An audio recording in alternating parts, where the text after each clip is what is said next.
And we are back. We told you consistency is the name of the game in 2021. This is Stoppage Time FC.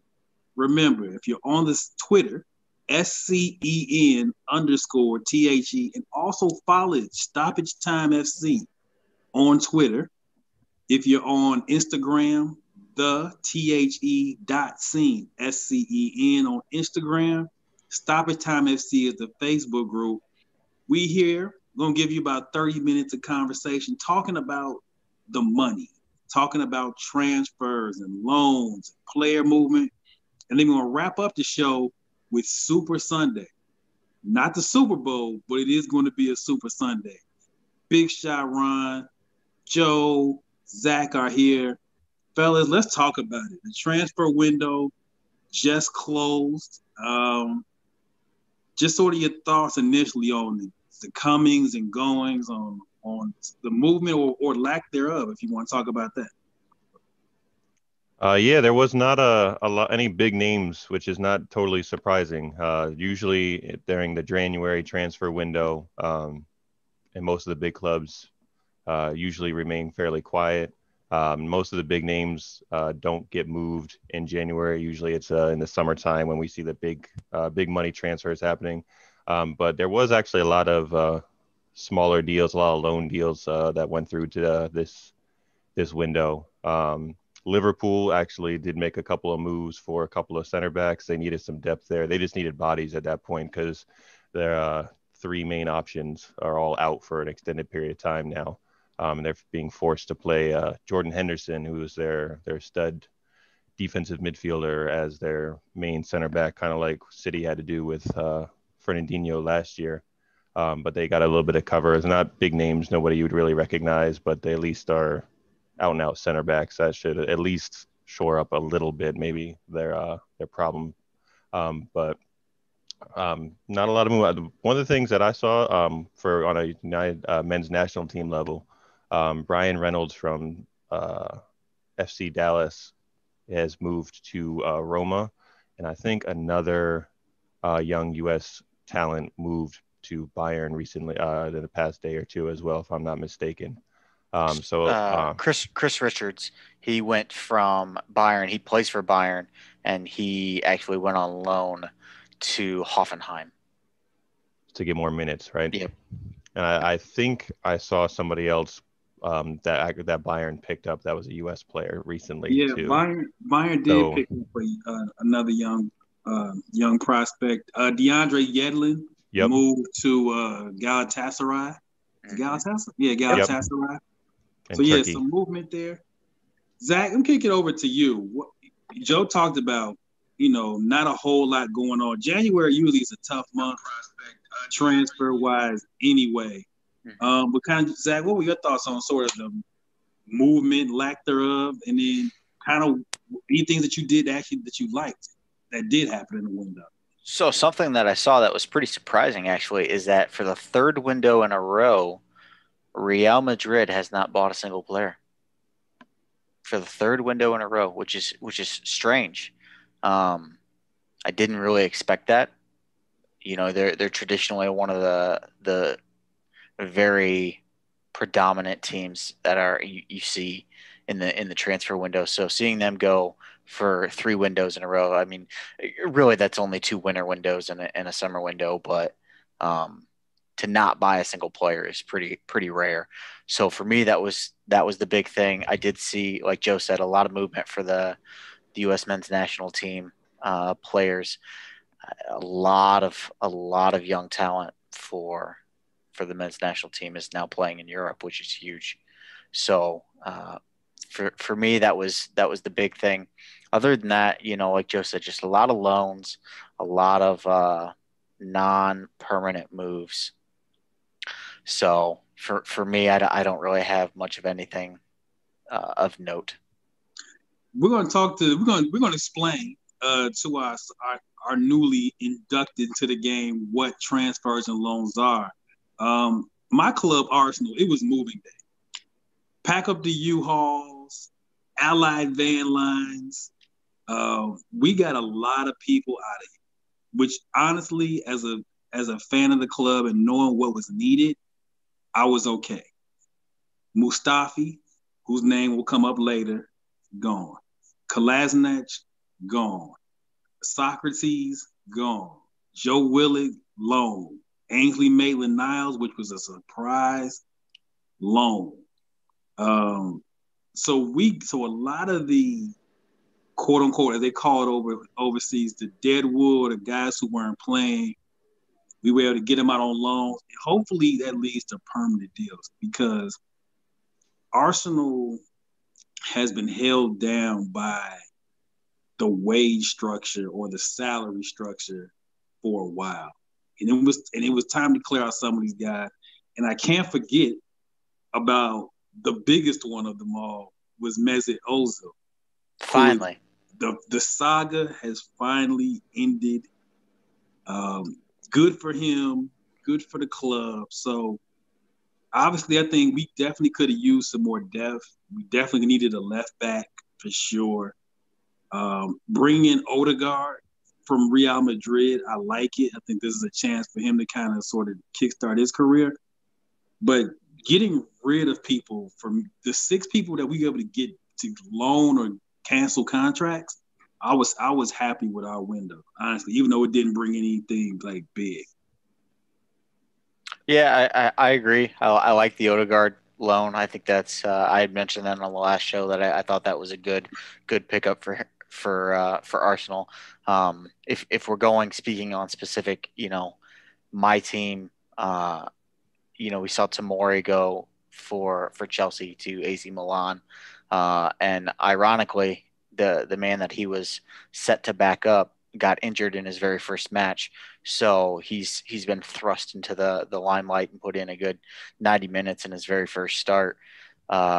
Surprisingly, what I thought we would see kind of a mass exodus a la Arsenal with Tuchel coming in, and he basically said, "No, I'm keeping everybody, and everybody has a clean slate, and we're going to see a lot of rotation. It seems like at Chelsea, so it was relatively quiet on our end." Yeah, Man City also just loaned out some of the younger prospects that needed to get some more game time that weren't going to be getting game time. Guys that they like and hope will get some experience elsewhere and then come back to the team since they're teenagers. So we were very quiet in this particular window for sure. I know they're gearing up for the overhaul that's going to be coming in the summertime and kind of just stockpiling some funds. Trev is in the comments and he asked what the biggest trade rumor out right now is. So I'm not sure if you guys have thoughts on that one. So Trev, in a very similar fashion to NBA, Major League Baseball, American sports, the window is now over in Europe. So now I think other than maybe Zach, definitely correct me if I say this wrong, I think other than like an emergency domestic loan, nobody else can move. You're with your club from now until the end of the season. Correct. But Trav, if you are looking for a big move, and we can talk about this, I think this kind of affects transfer business now, is I think the summer of 2021, teams are kind of stockpiling and hoarding money for the summer. So your big move, and I'm surprised more wasn't talked about this, is that the Leo Messi situation is still not completely solved. There's rumors there's a contract coming, but I think the summer of 2021 saga, I think, is really going to revolve around the fate of Messi. And Koeman just came out and said he's not sure Messi is going to sign a new deal today. So when the manager of the club comes out day after deadline day and starts talking about maybe not having a lot of confidence that contract is going to get signed, I think that's a pretty good indication of what's going to happen in that situation. And the big thing with Messi is that we've talked about before, is at this point can be a free signing for whatever club he decides to go to. So the club that signs Messi just has to pay his contract, whatever they come to terms with. They just have his contract. Just his contract, which is going to be an absurd amount, but they don't have to pay Barcelona a dime to negotiate and to sign Messi at this point. So he's definitely the big name out there that we need to see that domino fall first before we see some of the other transfer happenings come about. But that's definitely the big name out there is what's going to happen with Leo Messi. I think if we're talking about the biggest rumor right now that's not named Lionel Messi, I'd say it's probably Holland, Erling Holland at Borussia Dortmund. He young kid just moved to Borussia Dortmund 2 years ago. 2 years now. I think it's either that or a window and a half. But he's been linked with Liverpool, Bayern Munich, and Chelsea. Although I don't really. I think that's just fodder. I really don't see Chelsea going after him, especially given the amount of money that they've just spent recently. But I don't see him going to City either. It doesn't fit. You know where his father used to play, right? I mean, I get it, but still I don't see the fit, honestly. There are connections there is all I'm saying. I don't think we're going to sign him either, but there are definitely. I mean, anytime there's a big money player out there, City is going to get linked with it, whether we're interested or not. Yeah, and I hope it's not Bayern. Me too. Please no. I know. I'm tired of the Bayern the Bayern pipeline from Dortmund, because there's been a lot of players that have left Dortmund and have gone to the big club, if you want to call them that.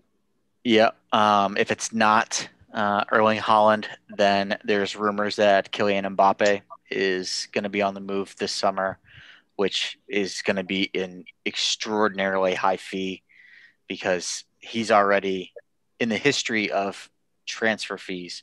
He is the second highest, only to his teammate named Neymar.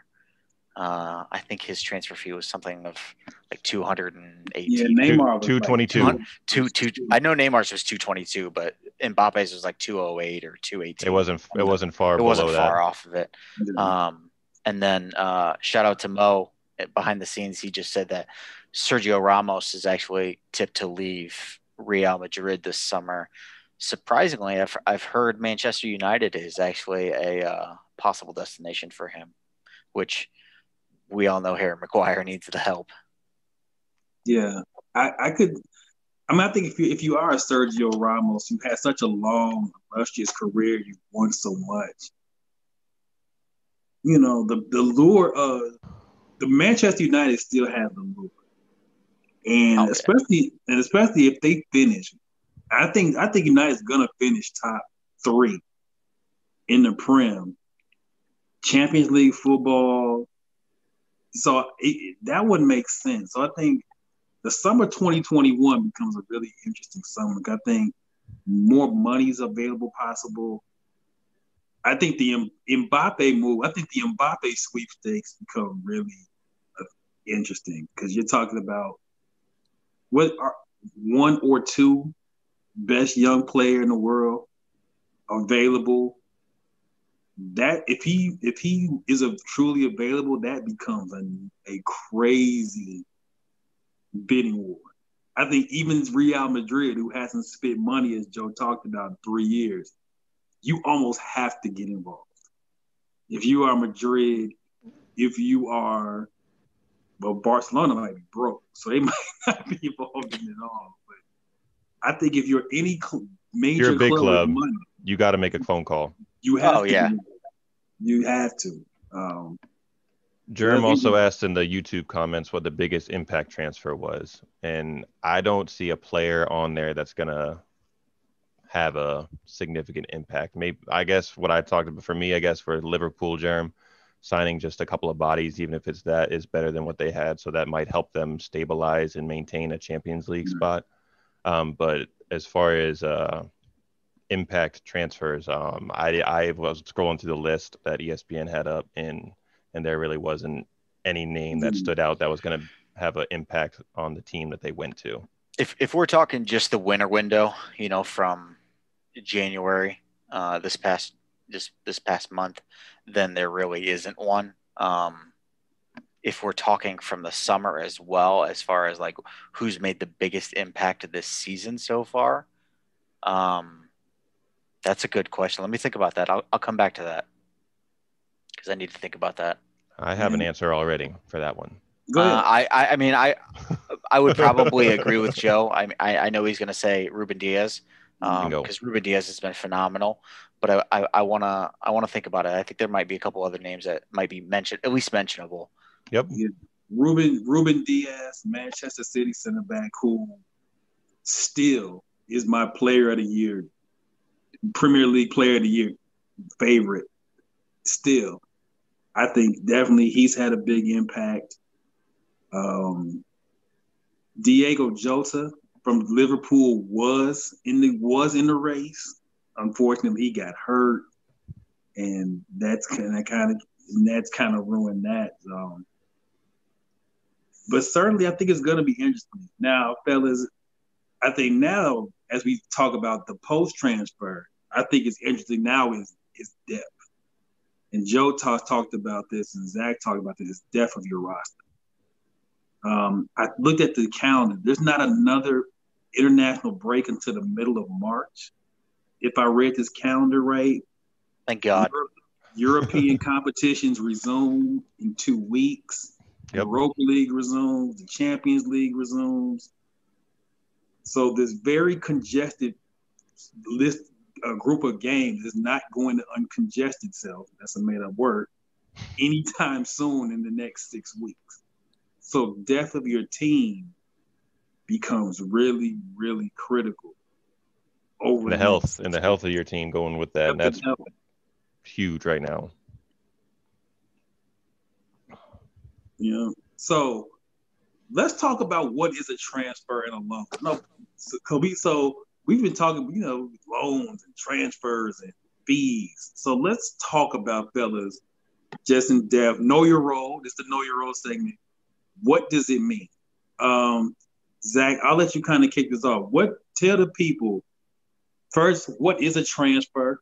And then Joe will have you explain the loan. All right. So basically a transfer is the same thing you would think of as a modern day trade in sports in the United States, though it operates completely different. So basically there is no it doesn't matter. Contracts don't really matter when it comes to trades and transfers in soccer. Basically, let's just say, can't use Lionel Messi because his contract's running out, but let's just say Erling Haaland, since he's the name, or Kylian Mbappe. Let's say that Kylian Mbappe is the player that everybody wants to go after. Everybody's going to call PSG, ironically. Everyone's going to call PSG, Paris Saint-Germain, and say, hey, what's your price on Kylian Mbappe? That number is going to be at least 250 M's, $250 million. Now, that's not just like they pay the club that wants him pays $250 million and it's all said and done. That's not how this works. Basically, let's say Manchester City's like, hey, we want Kylian Mbappe. So they're going to call PSG. They're going to say, hey, we'll give you $250 million. And PSG's like, okay. So they've agreed on that fee. Manchester City's going to pay PSG $250 million. Then they have to negotiate with Kylian Mbappe to pay his contract. So the premier players in the world make anywhere, the really good ones, make anywhere from about 180,000 to 300,000 pounds or dollars, however you want to look at it, a week. Yes, you heard that right. That's $180,000 or up to $300,000 a week. So Manchester City has to then in turn pay Kylian Mbappe whatever he wants a week. Oh, not to mention there's also things like incentive clauses. So just like players in the NFL or NBA have like milestones that trigger higher prices in their contracts, not only do players also have that, clubs also have that. So PSG may say, hey, 250 is fine, but if he plays X amount of games or scores X amount of goals, or if you guys win the Champions League with him on your roster, you're going to pay us another $90 million. That's basically how it works. And if PSG agrees and Kylian Mbappe says, hey, yeah, I agree, that's when the player moves from team to team. It works. It's not like here in America where we talk about the salaries have to match, draft picks, etc. No. In football, it is money. It is purely whoever has the biggest price. Whoever's willing to meet the biggest price tag gets the player. And as Zach talked about, contracts don't matter. You could be in the second year of a 6-year contract. Doesn't matter. All that does is drive your price up. Yep. Yeah, that's all it does. The contract means zero. And then you have not the flip side, another way of player movement, which is called loan. Joe, explain to the people what a loan is. Typically what happens with a loan is a club has a guy on their roster that they like. It's usually a younger player that they have groomed for a while, and they want to be on their team, but they know that they need more game experience, and they're not going to get that at their current club. Like big clubs that we follow that have a lot of squad depth, the younger players don't usually get a lot of run on the match day teams. So what teams will do is they will contact other clubs, typically in other leagues. Sometimes it's in a league in their own country that's just a tier below, kind of like and baseball has the minor league system. It would be similar to that, where you would contact a team to that plays a similar style that you feel comfortable taking on your young player. So you would pretty much just loan them to that squad. They would go there for a certain period of time, either a year, 6 months, 18 months, and they would be a part of that team. So if Man City loaned out a player, they did that this past transfer window. They loaned out one of their young center backs to another squad, and they're going to continue to pay his salary for that team. So the team that's getting the player is getting pretty much the player to come play with them, but they don't have to pay. Usually they don't have to pay too much of the salary, so they're not taking on too much of a risk. A lot of times with loans, they will add in a clause in the contract that says if things go well, the team who is taking the player on loan can purchase that player at the end of the loan contract for a certain amount of money. So pretty much a loan is just where you have a guy on your team that you'd like to see get more match time to help his growth. So you'll find another team typically in a different league, to take them on and to give them a little bit more game time. So that's basically the way a loan works. Jay had asked a great question in the group about evaluating a player and how teams come up with the value number. So the 250 million that you put on Kylian Mbappe, Jay asked how that works. So do you want to start with that one? Because I think that's an important piece of the transfer window or the transfer happenings that we're talking about. Yeah, and so first I also saw in the comments before I get to that, Jerry, no, there is no such thing as a salary cap. It doesn't exist. It's just whoever has the most money wins, essentially. And so to cover Jay's excellent question, by the way, shout out to Jay. And like I said in the comments, no player is equal. There's a lot of factors. Your attacking players, your forwards, your goal scorers will always be priced higher than every other player on the field. Always. It's just a fact of life.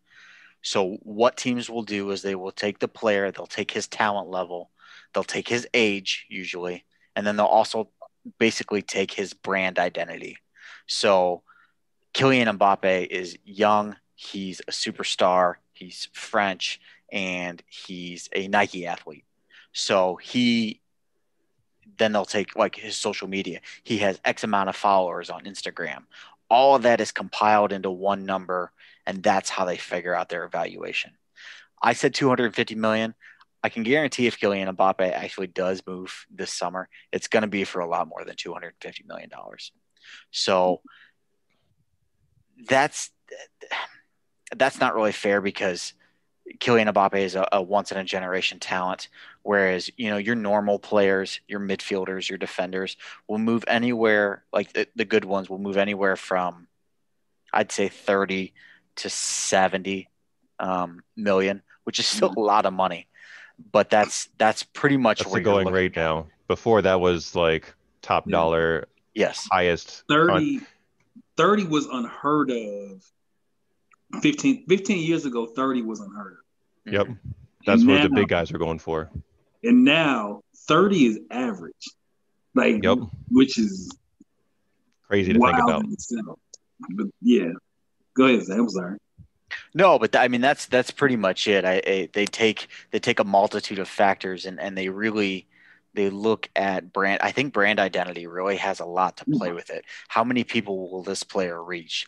And when you're young and you have a huge social media following, and let's take it for example, Christian Pulisic for Chelsea, young American player. So Chelsea had to pay a premium to Borussia Dortmund because, one, he was young, and two, he's the best player that the United States has. So when you buy the best player for any national team, no matter what, you're going to pay a premium. And you factor in the fact that it's the United States best player. That's why Chelsea had to pay $70 million for really a player who hadn't at that point played all that much. And each club kind of has their own system that they go by when it comes to evaluating players and how much they'd be willing to spend, and a lot of it has to do with their budget. Certain teams, like the one behind me, that's not as high of a priority because they have the money to go get whoever they want most of the time. But usually each club is going to have those items kind of on a checklist, and do they check all the boxes? And they all have their own weight that they put on certain traits that they put on a player, and how much that is actually worth to them. There are sites and places that will have a general valuation of how much a player is worth, but that's basically a guideline. And there isn't just one master list that all these teams go off of that say, if I want to sign Granit Xhaka, I have to pay this amount of money. No, nobody's signing Granit Xhaka. I'm throwing a name out there besides a City player because that's all I usually do. Okay? Speaking of City, though, do you want to talk about how much money they've spent in the last 10 years? I don't, but we should probably tell people that, since it's an astronomical amount of money. Just to give people, I think people need context for how much money is in this sport and why it's, which we can get into deeper conversations about why it operates the way it does. But for context, yeah, I think. Yeah, absolutely. Please do, because you worked hard on that spreadsheet. So this is a lot of work. I'm not gonna lie. So I went back the past 10 years, and this is a net gain or loss, and I basically compared all the major teams in the Premier League, the Serie A in Italy, La Liga, League One. I only picked PSG because nobody else spends money in France, and then I took Bayern Munich and Borussia Dortmund from the Bundesliga. Out of the, I'd say, roughly 20 teams that I have on my list, there is one team that is green, positive money, and that's Borussia Dortmund. They are plus 67 million in the last 10 years. So that means that the players that they've sold are worth more than the players that they've brought in. The fact they've made money. They've made money. Now, the fact that they have made $67 million and still remain competitive in the Bundesliga is impressive. So they're I call them the industry leader, the gold standard for what you want your club to look like. Let's see. Ronnie, how much do you think Arsenal has spent in the last 10 years? We haven't spent well, but we've spent a lot. So 10 years, I would think we are somewhere 400 to 500 million. I would, and that probably is being conservative. That's actually a very good guess. Arsenal is in the red, negative $471 million. Right. So we're terrible at selling. We are the worst selling big club. But in my fault, but that's just a personal rant. Go ahead. Chelsea isn't that far in front of you. We are at negative 498 million. Now, that number would actually be higher if it wasn't for their transfer ban last year, because they sold all the players last year and they were positive 112 million. So if you all the players, all the players, so you take that, but and we look at Liverpool as negative 336 million. So they've actually done pretty well comparatively. The two Manchester clubs, though, man, you want to talk about the amount of money that has been blown at these two franchises. You could take. Before you say, United has purchased not as much as us, but they have spent their dollars far worse than we have. We've spent a lot. We just haven't sold a lot. But our money was generally spent well. So I'm just going to say that there. I'll caveat with, I don't know if they've necessarily spent badly. They've spent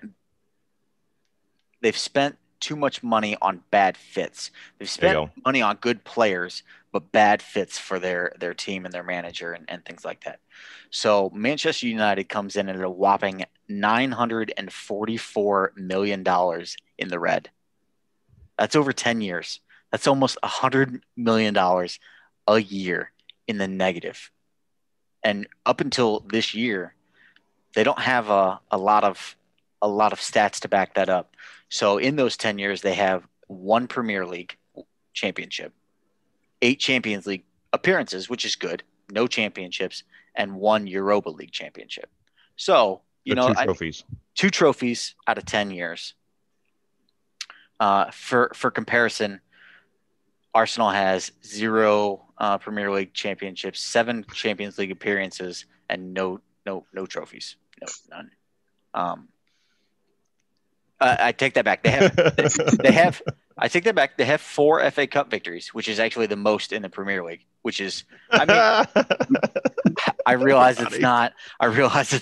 Nah, man. The FA Cups are important in England, man. FA Cup, that's another show, the breakdowns of the cups. Yep. But in England, the FA Cup is a thing. It's a big deal. It's a thing. So at least Arsenal has that, because you look at some of these other clubs and they don't have any of that. Chelsea has 2 Premier League championships, 8 Champions League appearances, 1 Champions League victory, and 2 Europa League victories. So ironically, I found, they've had 9 managers in the last 10 years, and they've still managed 2 Premier League titles, 8 Champions League appearances, 1 Champions League win, and 2 Europa League wins. So they say that Roman Abramovich is a bit trigger happy. However, he still has trophies to back it up. Right. Then you have Manchester City. Don't worry, Joe. I wasn't going to boy. Let's drop that number so people can give me more grief about how much money my team spends. Guess which club actually starts with the letter B instead of M? Guy's right behind me, right here, right? $1,220,000,000. So for our audience, what this is saying is that on average, Man City, we talked about transfer fees and what players cost. In the last decade, they have spent an average of $122 million per season for 10 years. And we haven't even started to talk about actual player salary, which what we're familiar with in America as far as salary cap. We're not even talking about that. We're just talking about the cost of the player. How much they have gave to other clubs to buy the players that they want. Now, to City's credit, they have 4 Premier League championships. They have they're the only Premier League club that has been in the Champions League all those 10 years. However, they have no trophies in the Champions League to show for it. Not yet. Well, it ain't coming this year. We're saying we're going to have a growth mindset. That's a teacher term. We don't have a Champions League trophy yet. It's going to come eventually. Just real quick, I'll just rattle off the numbers. Juve's negative 445. Both Milan clubs are right around 400 negative. Real Madrid is actually doing really well. They're only negative 243 million. But Barca is negative 574 million, which I found was really interesting. Yeah. They have real money problems. Yeah, they're real money problems. Big time money problems. Atletico Madrid is actually really, really close. They're only negative 44 million. So they were really close to being a positive club. PSG's negative 866. So they come in right behind Manchester United as the third highest spending club. And then Bayern Munich is negative 354. So when you hear these numbers being thrown out, clearly there's a lot of money in this sport. And obviously this is not where teams are looking to make their money. So when you see negative, that's the common practice across the league. So that's not uncommon. It is uncommon to spend $1.2 billion. However, it is typical for the big clubs to be in the red when it comes to transfers. They're not looking to make their money from the most clubs anyway are not looking to make money during the transfer window. They're looking to spend. If you're the elite of the elite, you're actually not supposed to be in the green, to be honest. If you're really big boy football, you're not supposed to be in green. Like Dortmund is a great model. That's a great model. But if we're being honest about it, if you're really trying to win the biggest trophies, you're not supposed to be green. Like you're supposed to spend the green, but you're not really supposed to have extra, if we're being for real. So we just wanted to give you all kind of an insight on transfers and loans. I think in the Stoppage Time FC group on Facebook, I'm going to post, and Zach Joe definitely helped me with this, some of the more controversial transfers that have occurred. Because, yes, whoever has the most money wins, but transfers can get very sticky. Like if you think the LeBron decision was quote-unquote controversial, there are some things it can get very sticky when it comes to player movement. It is not always as gentlemanly as, hey, here's my $250 million and we're done. Especially if you move to a rival. Mm-hmm. Right, exactly. So these things can get very tricky. And some of the player agents are quite difficult to work with as well. So that adds a whole another level to it. And I completely forgot about the fact that nowadays you have agent fees. So not only do you have teams that have to pay the club, the $250 million, if they have a high profile agent, well, the agent wants a fee now because that's a thing. It wasn't 10 years ago, right. I can promise you that, but it is now. And unlike our leagues where it's relegated, like you can only, like the agent gets 3%, 3%, 4%. In football, it's not relegated like that. So it could be 50, could be 30. So we're going to definitely continue that conversation. We want to just kind of give you all, see the difference between how business is done.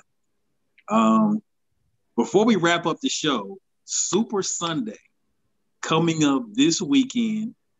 And we're not just talking about the Super Bowl, and it does involve our man Joe Mavor. Liverpool, the defending champions of the Premier League, face Man City. As we are taping this, as we are recording this, Man City is top of the Premier League with, I believe, Joe, you can look this up for me, correct me if I'm wrong, with, I believe, a 5-point lead on Liverpool. What time is that game on Sunday, Ronnie? That game Sunday in America, I think it's 10:30 in the morning. So, That's Central Time Central for Time. any of my East Coast folks. It is a 4-point gap right now between City and Liverpool, but that is because Liverpool has played an extra game. So City has played 20 games, Liverpool has played 21, but Man City has a 4-point lead on them with an extra game. So if they win their extra game, it would be a 7-point advantage. Right. So that this particular matchup can put some serious distance between Liverpool and Man City and kind of put City right in the driver's seat. It ain't serious distance. It's over. It's over. If Liverpool doesn't win this match, they're not catching City. Not with a game in hand. I'll let you guys be the ones to say that. We'll say it. We'll say it. We'll say it because unlike, and this is another thing we're going to discuss in a later show, there are no playoffs to decide championships. The regular season in soccer, that is the playoffs. So the reason we're saying that this is such a big match, even though the season's not quite halfway over, is that once the point gap gets to a certain point, especially with a team as good as City is, the likelihood of you closing that gap is very unlikely. We're over halfway done. Yeah, over halfway. Once it gets to a certain point, 7, 8, 9 points, you just kind of start to run out of games. So Joe, and I'll definitely go to Zach to talk about we talked about how important it is, but Joe, how are you feeling going into this? Based on the Liverpool center back situation where the guys that they might be forced to play were just signed yesterday, I feel very confident even without our star Kevin De Bruyne being available. Man City is just on a different level right now when it comes to the form that they're in. They've won 12 straight matches in all competitions, and they're just not conceding goals right now. It doesn't matter what pairing that Pep has been putting out, whether it's Ruben Diaz and John Stones or Ruben Diaz and Aymeric Laporte. If it's whatever formation he's running, it's just working. And even without De Bruyne out there, the name that's really stepped up and is somebody that has kind of been someone City fans have been frustrated with is Ilkay Gundogan, German midfielder. He's got 7 goals in his last 8 matches, and I think he scored 5 total in his previous 4 seasons at City. So he's just been playing out of his mind lately. And our young starlet, which is a young superstar up-and-coming talent, Phil Foden, has been on fire recently too. He's just killing it. He's killing it. Lofty. He's killing it.